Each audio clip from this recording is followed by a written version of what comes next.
Trump's new banking rules could change credit cards and banking forever.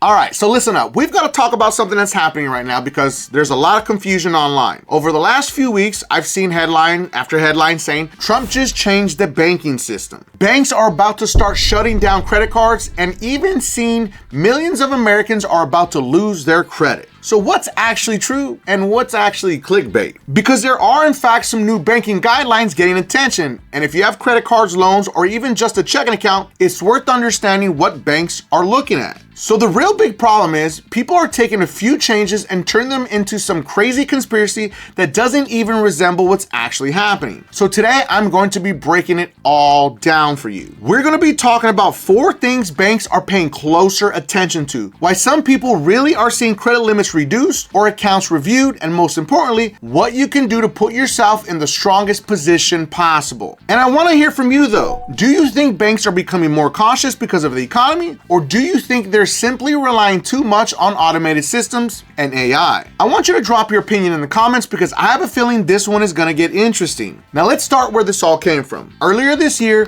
President Trump signed an executive order focused on strengthening oversight within America's financial system. And after that, federal banking regulators, including agencies like the FDIC, the OCC, and the NCUA, released updated guidance to financial institutions. That means all banks and all credit unions. Now here's where people started losing their mind. A lot of creators immediately jumped to, banks are gonna start closing everyone's credit cards. That's not what the guidance actually says. What it does mean is banks are being encouraged to place a greater emphasis on risk management and making sure borrowers can realistically repay the credit that they're being given. And honestly, banks have always done that. Well, at least we can say they have. The difference now is they're using a lot more technology than they were even 5 years ago. Banks aren't sitting around with 10 employees flipping through paperwork anymore. Algorithms are doing a huge portion of the work. Software is reviewing applications. Software is monitoring accounts. Software is looking for changes in financial behavior. So if something changes in your profile,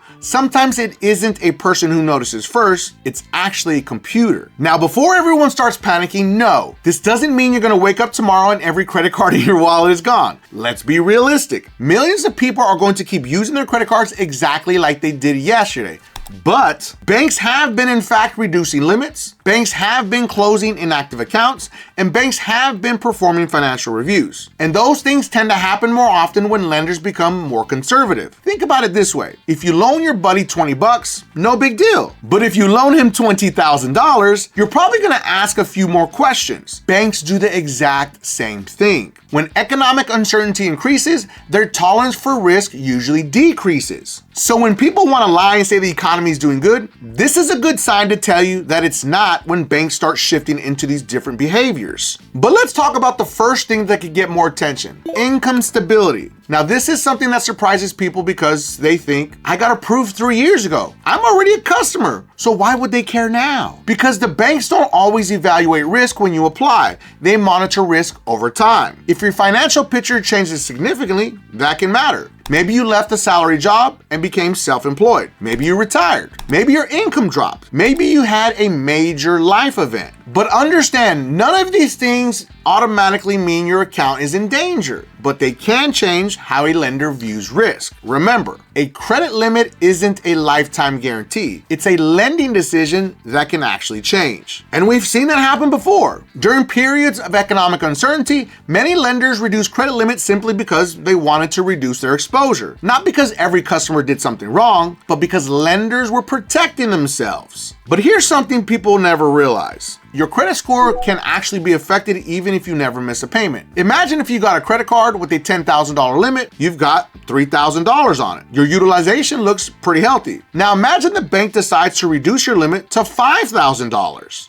but you still owe the same $3,000. Now your utilization just shot way up. Nothing changed about your spending, nothing changed about your payment history, but your score could still feel the impact because one piece of the scoring formula just changed. That's why I always tell people, don't only focus on making payments, pay attention to your overall health of your complete credit profile. Now, this is the second thing that banks are paying closer attention to, is verifying information. And this is where people accidentally create problems for themselves. How many of you moved, changed jobs, got married, changed your phone number, and never updated your bank. Now let's be honest, a lot of people don't think about it. Then one day the banks ask for verification and suddenly everybody's mad. But from the bank's perspective, they're trying to confirm they're lending money to the same person whose information they have on file. If something doesn't match, they may ask questions. Sometimes that's as simple as confirming your address. Sometimes they want updated employment information. Sometimes they ask for proof of income. None of that automatically means you've done anything wrong. But if the information they have is outdated, it can slow things down for sure. I want to give a special shout out to all my beasters out there that are working hard to fix their credit using DisputeBeast, the most advanced AI credit repair software ever created that comes with a 110% money back guarantee. But specifically to Brandon, Brandon's credit score went up 185 points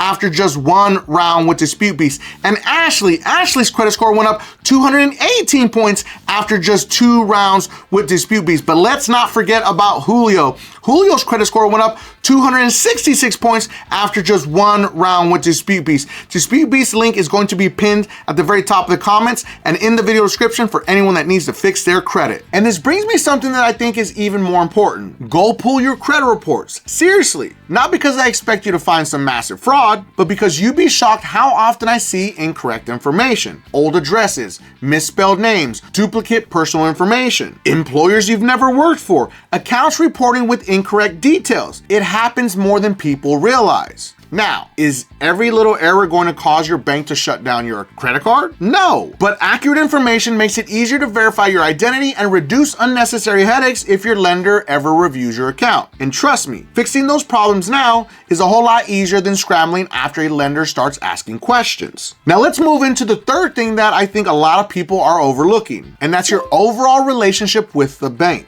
See, a lot of people think that every credit card lives in its own little bubble. It doesn't. Banks look at the entire relationship. If you've got 3 or 4 credit cards with the same bank, a checking account, maybe a savings account, maybe even a personal loan, they're looking at the complete picture. And if they decide they want to reduce their overall risk, they don't necessarily have to close everything. Sometimes they'll just lower a credit limit. Sometimes they'll close an account you never use. Sometimes they'll change the terms on an account going forward. Now, am I saying that's going to happen to everyone? Absolutely not. But banks adjust their lending practices all the time based on economic conditions and their own internal risk models. We've seen it before. We'll probably see it again, and that's just how lending works. Now, here's where I think a lot of people get themselves in trouble. They ignore warning signs. Ever get one of those emails from your bank asking you to update your information, and you think, nah, I'll do it later. Then 6 months goes by and you completely forget about it. Don't do that. If your bank asks you to verify something, respond. If they ask you to update your address, update it. If you've changed jobs,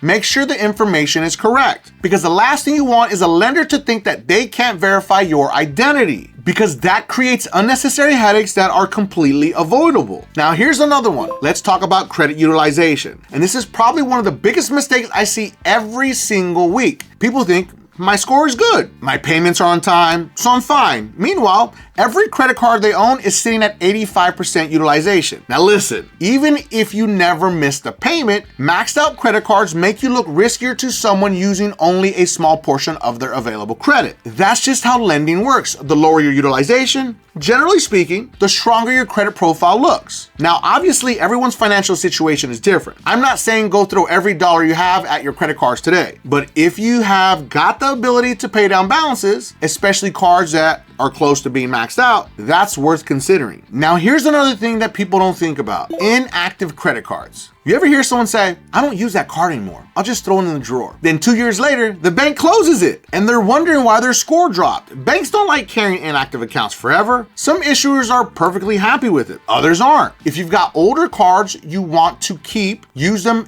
every once in a while. I always say maybe at least a minimum of once a month or once every 2 months. Buy a tank of gas, grab lunch, put a small subscription on it, then have the auto payment to actually pay it off in full every single month. That shows activity and helps keep the relationship alive.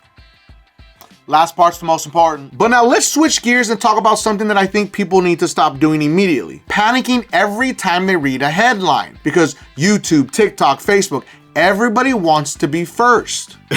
But unfortunately, nobody wants to be accurate. You'll see a headline saying every credit card is about to be shut down. Then you watch the video, and by the end of it, they're talking about one very specific situation affecting a very small group of people. And that's why I always tell you guys, read beyond the headline, ask questions, look at multiple sources. So what should you actually do? Here's my checklist. Number 1, make sure your contact information is current with every bank you do business with. Number 2, review your credit reports. Look for inaccurate names, old addresses, accounts that don't belong to you, incorrect personal information. Anything that's inaccurate should be addressed. Now, number 3, watch your utilization. If you've got cards sitting close to their limits, start making a plan to bring those balances down over time. Now, number 4, make sure to pay every account on time, because no matter what changes happen, payment history is still one of the biggest factors on your credit profile. And number 5, don't ignore letters or emails from your lenders. Open them, read them, respond if they need something. It's a lot easier to handle a simple verification request today than it is to fix a problem after an account gets restricted. Now let me leave you with this.